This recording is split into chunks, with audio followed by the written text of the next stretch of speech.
تنكم ولتن بكجرتني نجيني ربي نجيني ورما يسني ولين هاجراتو وهما توكو لما أفين وانجي توكو المنا ماتيس تانان موتو ما ستانان نمني بدي دبر الراوان براني عمري ساوان براتو جيشولا عمري ساوان براتو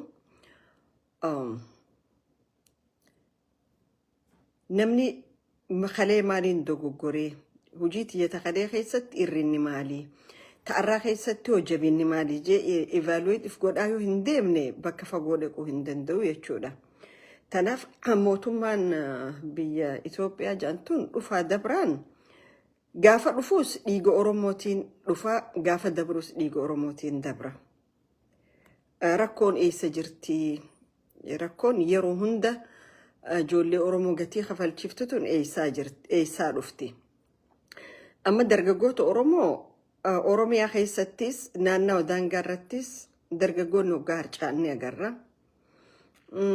أورومو إبدا خرا أفرشانيتيتو الرب البلاجرا جتشولا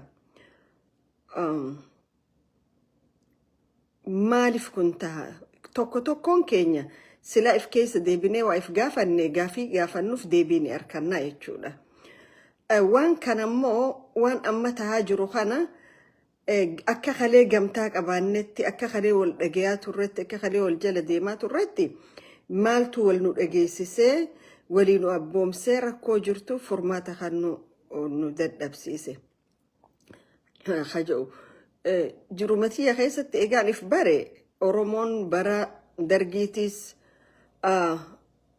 خرا أسمرا خانا غافور إلتراتي وجيو اللولو تران درجوت أوروم هدو ترى ترجعي هدو راجعين غندارا انتلان ده أكجراني جولين هي يتدوماتي تشولا برا درجي ورا شعبيا خانو جغافو اللولو تري ديبئي غافا ويانين بعد لوده بعد ميسانيس إلمان أورومو تخرجني دامي الراس خاقوب آواجرو سانومان فكاتا نانا وبرا خيسة توقع بالي نانا ما مليشا أغورا هندقينيو بكا وديفانو را لكويس أورومو تكيسو أمو خبر بادمي إمو درقاقوتو أورومو خاناهو إجان أركو جباني لا وري أوبيديو تو مالف أوبيديو ني سوداتي درقاقيس أورومو especially نما مسودومي قديني سوداتي مالف واني جولين أورومو قوتي خدتين ساني تاكوما لما في خود أسدت رابت سن هنگو قوينيچو لا جيتو لا خنافي أما درقاقوني أورومو سومالين ياغرتن دانقا إس قد وري أوغادين نانا وجنا سانيتو هنگو لجران وري إيسا dirru madhawa keessa udufani shamarre oromoo ta'u dhufa qabdu ajjeesani eenyu waanu godhaa jan eenyu jan isin ka waanu gootanii jan jechuudha hagam takka itti fufa wanni kun akkanatti oromoonni ala jiru kunoo maal godhuutu irra jiraata moo akkuma keenya amala keenya kaleessan hoggaa tokko waa godhu wooma san godhu kaan irra godhu yo tokko igoone je wal durba garagalani maswa walirra godhu kan for how long you gonna continue like this hanga yomi fi wana kana khanetti fufna jul akka ummataatti akka nama biyya bilisa qabu jirutti oromon yom waa godhu dande mata nama dhukubsan keessa fu dargaggoota dheengadda naannawa carcaritti naannawa oromiyaa harargee dhiyaatti kasi baasanii اللي يهايلين أبيا متكسر عشان تسان سموتي يناتوك معرف هاتي أورومو فينجلك أيرو خيست المانسي خد أبدي إمما ننجو يفني الرموتو مانكم وهما خداتي بيلي في وجه قولو تري اتفو في قولو جراية تشولا لا تا مال قولو نور جرا it makes me worried هجرين أورومو نما سوداتش ساية تشولا ومن نخينيا akka ummataatti ummata meeshaa maleeyyiidha garuu warri nu balleessuu deemu faannoon afaan adda addaa dubbattu gatii oromiyaa barbaadaniif hidhatanii jiranii jechuudha oromiyaan sa'a aanan saa hin guune jechuudha lafa qabeenyisi irraa guuramee hin dhumne jechuudha eeltiraan ta'achi baheettus lafa oromiyaatiif ija dhiibdi warri Ogaadeen lafa Oromiyaatiif ija dhiiban isa lafa Oromiyaatiif ija dhiibanii jechuudha. Maaliif jarriniin an dhawe kun dipendensi Oromiyaa malee jiraachuu wati hin dandeenyeef jechuudha. Kakaan heerakiyyaan asii kabajadha jee dhiitu dirreen dhawateenya jee alaabaa biyya biraa fidee biyya takka keessa leellisee hagas takka Oromoo maal nagoo ta'e ja'an jechuudha. Kaan taatu daangaarraa waraana isaa itti bobbaasee ka Ogaadeen Mustafeen ilmaan Oromoo ka fedhe fixaa jira. Namni irraa dubbatu hin jiru jechuudha. Gariin nama ummata dhumeef dubbachuurra Prime Ministeri protect godhan. Biyya nuti jirru kana keessatti ummata ka protect gootu. Ummata. Ummanni waan cufa dursaa jechuudha. Waan cufa dursaa. Ummata sifilate ummanni saniin jiraanne namni sifilatu hin jiru jechuudha. Garuu ummanni Oromoo vaaliyuudha dhabe biyya san keessatti gatuma dhabee jechuu barbaadeeti. Kakara kaanii womeedduudha agarraga waan agarru tanaas dhageenyeeti sunus nu agarreetis calin jennu rabbi nu uume rabbiin nama godhee nu uume sammuu nu kanne ija nu kanne gurra nu kanne. Warri Oromoodha kakalee waliin qabsoo godhu turan 2008 booda namu bakka dhaqee wal agarree jechuudha. Haa ta'u eega wal didamee adda bahamee namu political view isaa qabate akka ifii fedhutti biyya takka keessa jiraachuu danda'a. Rakkoon biyya sanii keessaafuu mootummaa kanaa guddaan warri qabsoo Oromootii fi hogganoota Oromoo irratti ganama galgala jibba oofu kun tokko warra gaazexeessitoota jee fi yaamu, lamada warra aktiivistii jee fi yaamu, warra miidiyaa ala kanaa irratti bara dheeraaf baroodaa ture, kaan ammoo warra qabsoo keessa turre jee fi yaamu jechuudha. Warroottan kun they are Western citizen biyya alaati jechuudha. Citizen biyya alaati.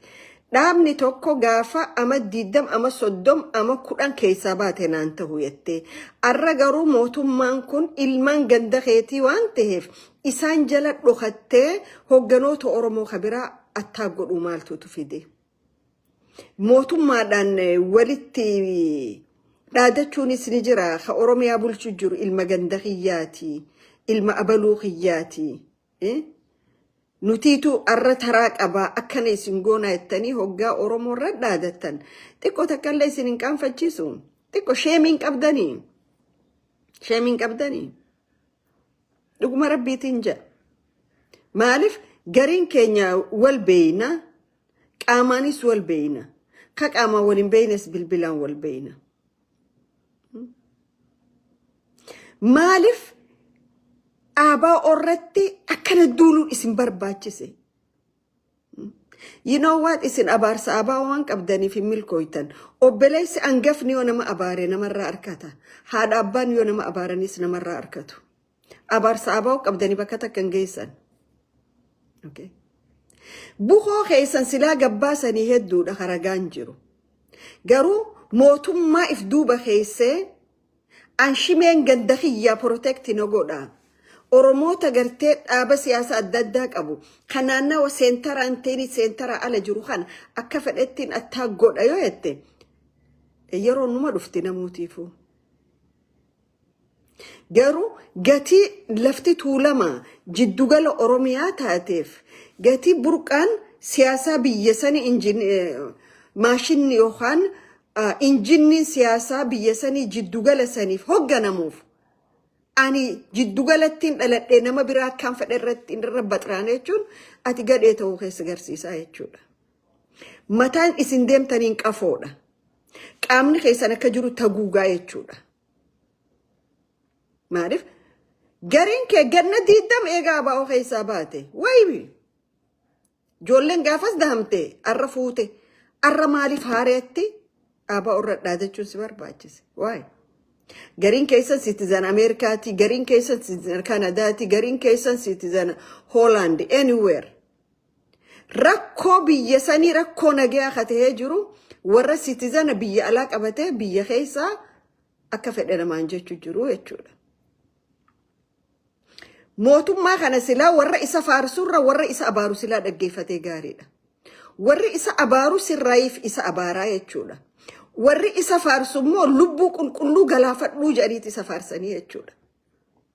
Qaamni amma abaa orra duulee mooraa miidiyaa adda addaa irra yaa'u kun qaamuma kalee daadhii galaan nyaatee bara. Eenyuun nyaate daadhii galaan? Isinuma nyaatee miti.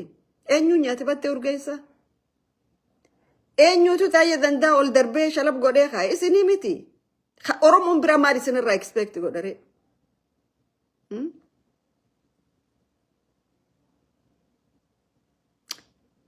Sila waltuttuquu baattanii rakkoo siyaasaa warra siyaasaatiif dhiiftanii gaariidha.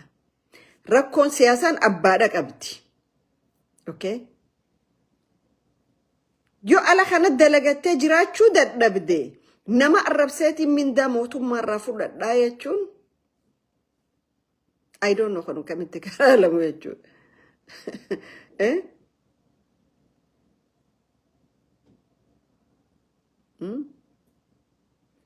So anuma ajaa'ibsiisnaaniin kana dubbadhe wahumana ajaa'ibsiiseefin kana dubbadhe. Jarattiin tun yoo arra mootummaan kun jijjiiramee nyaapni kanarra hamaa dhufellee nyaapha sanii hojii dhaabbatanii Oromoo irra duudanii jechuudha. Amala waan ta'eef. Amala waan ta'eef. Okay. Amma silaa namni mataa buqqee guddoo qabu itti dhimma baasedha waa hedduutti. Maaliif achi keessa waa hedduu kollektii godhuu dandeessaa miti. Garuu buqqeen hangas guddattu hoggaa qullaa taatu gatiin qabdu jechuudha. Emiti. Kanaaf silaa warri mootummaadhaaf hin jiru kun so called mootummaa warra citizen biyya alaa qabaatee isin jala seenee ganamaa galgala du'a namaa waan ni godhu kana silaa seeratti deebiftanii gaariidha. Amma jaarmeeni siyaasaa biraa abaa ostaanaan kaafaa'oo namni deeggaraan isaa yookaan miseensaa tokko paaspoortii biyya alaa qabu yoo achi keessa dhufee waa isiniin jiru immediate fuutanii ol darbitanii jechuun mana hidhaatti. Maaliif fair imbalance hin jiraanne? Maaliif walqixxummaan hin jiraanne?